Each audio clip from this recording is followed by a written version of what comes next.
Hello! Welcome to Sunny Sainik 24 channel. ఇప్పుడు మనము కామాఖ్య దేవి మందిరంలో ఉన్నాము. సుప్రసిద్ధమైన అష్టాదశ శక్తి పీఠాల్లో అత్యంత శక్తివంతమైన కామాఖ్య దేవి క్షేత్రం ఒకటి.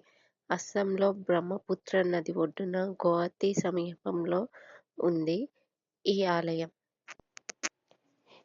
ఇక్కడ శిల్పాలతో చెక్కబడి ఉన్న ఆలయం లోపలే అమ్మవారు కొలువై ఉంటారు. అమ్మవారి యొక్క వాహనము మనకి ఇక్కడ దర్శనమిస్తుంది. ఆ పక్కనే మనకి వినాయక స్వామి కూడా ఉంటారు. గణేశుడు దర్శనమిస్తారు ఆరెంజ్ కలర్లో. ఇది actually exit point, entrance point మనకు అక్కడ ముందు ఉంటుంది. ఇక్కడ అమ్మవారు 3 రూపంలో దర్శనమిస్తారని ఇక్కడున్న భక్తులు అంటారు. అరాచకవాదులకు అంతం చేసేందుకు త్రిపుర భైరవిగా, ఆనందంగా ఉన్నప్పుడు సింహవాసినిగా, పరమేశ్వరునిపై అనురాగంతో ఉన్నప్పుడు త్రిపుర సుందరిగా ఉంటారు అమ్మవారు. ఇక్కడ మనకి అమ్మవారు విగ్రహ రూపంలో దర్శనమివ్వరు. దానికొక స్టోరీ ఉంది. అయితే ఒకరోజు తన తండ్రి అయిన దక్ష ప్రజాపతి యజ్ఞం చేస్తున్నప్పుడు తన భర్తను పిలవకుండా యజ్ఞం చేస్తాడు. ఆ యజ్ఞానికి సతీదేవి వెళ్తుంది. సతీదేవి వచ్చిన విషయాన్ని గమనించకుండా దక్ష ప్రజాపతి పరమశివుణ్ణి అవమానిస్తాడు. ఆ అవమానాన్ని సతీదేవి భరించలేక అక్కడున్న యజ్ఞ అగ్నికి దాహోతమవుతుంది. అది భరించలేని పరమశివుడు అప్పుడే వీరభద్రుడిని సృష్టించి ఆ యజ్ఞాన్ని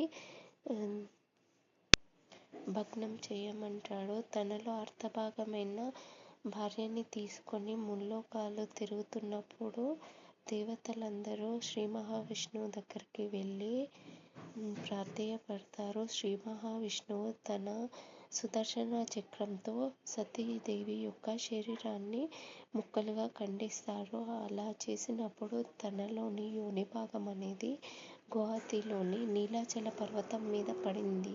కాబట్టి ఇది అత్యంత ప్రముఖమైన శక్తిపీఠంగా పిలుస్తారు. అమ్మవారి ఆలయంలోకి వెళ్తుంటే మనకి 12 స్తంభాలు కనిపిస్తాయి. అలా మెట్లు దిగి కిందికి వెళ్తుంటే కామాఖ్య దేవి శిలా యోని పీఠ మందిరం వస్తుంది. ఇక్కడ ముందుగా చెప్పినట్టు కామాఖ్య దేవి విగ్రహ రూపంలో ఉండదు, శిలా రూపంలో యోని ముద్రలో కనిపిస్తుంది. ఈ శిలా రూపం తెల్లని క్లాత్ కప్పి ఉంటుంది. భక్తులంతా మెట్లు దిగి గర్భగుడి లోపల ఉన్న శిలారూప కామాఖ్య దేవి మాతను దర్శనమిస్తారు. ఇక్కడ సంవత్సరంలో 3 రోజులు ఈ ఆలయాన్ని మూసివేస్తారు. దేవిని ప్రత్యేక రోజులుగా పిలుస్తారు. ఆ తర్వాత రోజు నుండి ఇక్కడ మేళా అనేది ప్రారంభమవుతుంది. దీన్నే అంబుజీ మేళా, కామాఖ్య కుంభమేళాగా.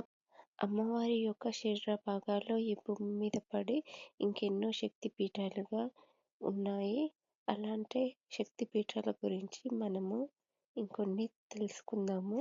శ్రీ శాంకరీదేవి శ్రీలంక, శ్రీ కామాక్షి దేవి తమిళనాడు, శ్రీ శుంఖలాదేవి వెస్ట్ బెంగాల్, శ్రీ చాముండేశ్వరి దేవి కర్ణాటక, శ్రీ జోగులాంబ దేవి ఆంధ్రప్రదేశ్, శ్రీ భ్రమరాంబాదేవి ఆంధ్రప్రదేశ్, శ్రీ మహాలక్ష్మీదేవి మహారాష్ట్ర, శ్రీ ఏకవీరాదేవి మహారాష్ట్ర, శ్రీ మహంకాళీదేవి మధ్యప్రదేశ్, శ్రీ పూరహుతికాదేవి ఆంధ్రప్రదేశ్, శ్రీ గిరిజాదేవి ఒరిస్సా, శ్రీ మాణిక్యాంబాదేవి ఆంధ్రప్రదేశ్, శ్రీ మాధవేశ్వరీదేవి ఉత్తరప్రదేశ్, శ్రీ మంగళ్య గౌరీదేవి బీహార్, శ్రీ విశాలాక్షిదేవి ఉత్తరప్రదేశ్, శ్రీ సరస్వతీదేవి జమ్మూ కాశ్మీర్,